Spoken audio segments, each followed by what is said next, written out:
മുച്ചിലോട്ട് ഭഗവതിയെപ്പോലെ ലാവണ്യമുള്ള തെയ്യം വേറെയില്ല എന്നാണ് പറയപ്പെടുന്നത്. ഭഗവതിയുടെ മുഖത്തെഴുത്ത് കുറ്റിശങ്കും പ്രാക്കും എന്നാണ് അറിയപ്പെടുന്നത്.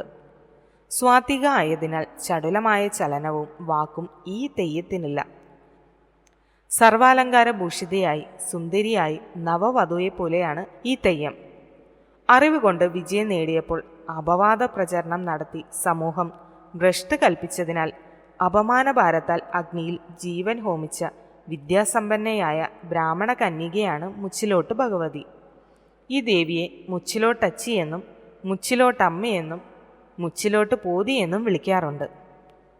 ഒരു കാലത്ത് വേദശാസ്ത്രങ്ങളിൽ പെരിഞ്ചല്ലൂരിലെ ബ്രാഹ്മണരെ വെല്ലാൻ ആരുമില്ലായിരുന്നു.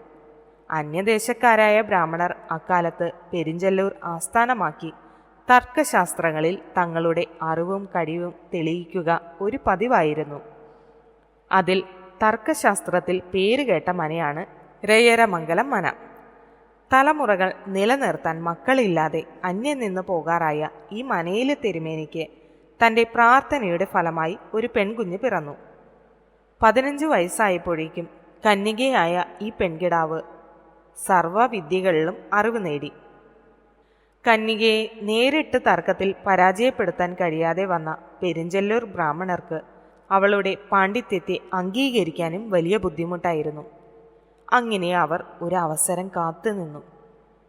ഈ സമയത്താണ് തൻ്റെ മുറച്ചെറുക്കനുമായി പെൺകുട്ടിയുടെ കല്യാണം ഉറപ്പിക്കുന്നത്. കല്യാണത്തിന് 3 നാൾ മാത്രമുള്ള അവസരത്തിൽ നാടുവാഴി വന്ന് കന്യകയെ കണ്ട് ഒരു സഹായം ആവശ്യപ്പെട്ടു.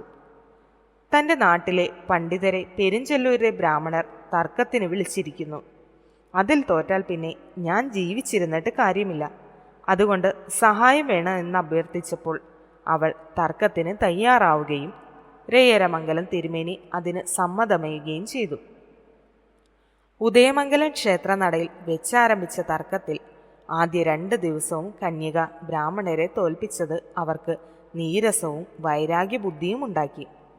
അതിനാൽ മുൻകൂട്ടി നിശ്ചയിച്ച പ്രകാരം 3-ാം ദിവസ തർക്കപ്പന്തലിൽ വെച്ച് അവർ കന്യകയോട് ഒരു ചോദ്യം ചോദിച്ചു.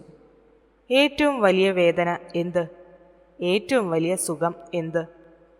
സംശയം ഏതുമില്ലാതെ കന്യക ഇങ്ങനെ മറുപടി പറഞ്ഞു. ഏറ്റവും വലിയ വേദന പ്രസവവേദന, ഏറ്റവും വലിയ സുഖം രതിസുഖം. കന്യകയായ പെൺകുട്ടിയുടെ ഈ മറുപടി കേട്ട ഉടൻ അവർ പരിഹാസ ചിരികളുമായി പന്തലിൽ ഓടി നടന്നു. രതിസുഖവും പ്രസവവേദനയും ഇവൾ അറിഞ്ഞിട്ടുണ്ട്, ഇവൾ കന്യകയല്ല എന്ന് അവർ ആക്രോശിച്ചു. അവർക്ക് എതിരെ പറയാൻ ആരുമില്ലായിരുന്നതിനാൽ അവർ കന്യകയെ പടിയടച്ച് പിണ്ടം വെച്ചു. തൻ്റെ കല്യാണവും മുടങ്ങി.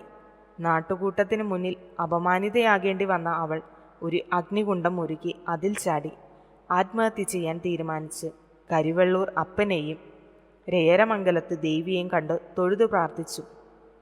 തീയിലേക്ക് എടുത്തു ചാടിയ അവളെ അത് വഴി എണ്ണയുമായി പോയ ഒരു മുച്ചിലോടൻ കണ്ടു. അമ്പരപ്പോടെ തന്നെ നോക്കി നിൽക്കുന്ന വാണിയനോട് തൻ്റെ കയ്യിലുള്ള എണ്ണ ആ തീയിലൊഴിക്കാൻ കന്യക ആവശ്യപ്പെടുകയും ഒരു തരം വിഭ്രാന്തിയിലായിരുന്ന വാണിയൻ അപ്രകാരം ചെയ്യുകയും ചെയ്തു. അങ്ങനെ അഗ്നിപ്രവേശത്തോടെ കന്യക തൻ്റെ പരിശുദ്ധി തെളിയിച്ചു. തൻ്റെ അപരാധം അപ്പോഴാണ് വാണിയന് ബോധ്യമായത്. പൊട്ടിക്കരഞ്ഞ വാണിയൻ്റെ മുന്നിൽ അഗ്നിയിൽ നിന്നും ഒരു ദിവ്യപ്രകാശം ഉയർന്നു വന്നു വാണിയനെ അനുഗ്രഹിച്ചു. ഒഴിഞ്ഞ പാത്രവുമായി വീട്ടിലെത്തിയ വാണിയൻ തൻ്റെ പാത്രം നിറഞ്ഞിരിക്കുന്നതായി കണ്ടു. ആത്മാഹുതി ചെയ്ത പെൺകുടി കരിവെള്ളൂരപ്പൻ്റെ അനുഗ്രഹം കൊണ്ട് ഭഗവതിയായി മാറുകയും അവർ വാണിയരുടെ കുലദേവതയാവുകയും ചെയ്തു.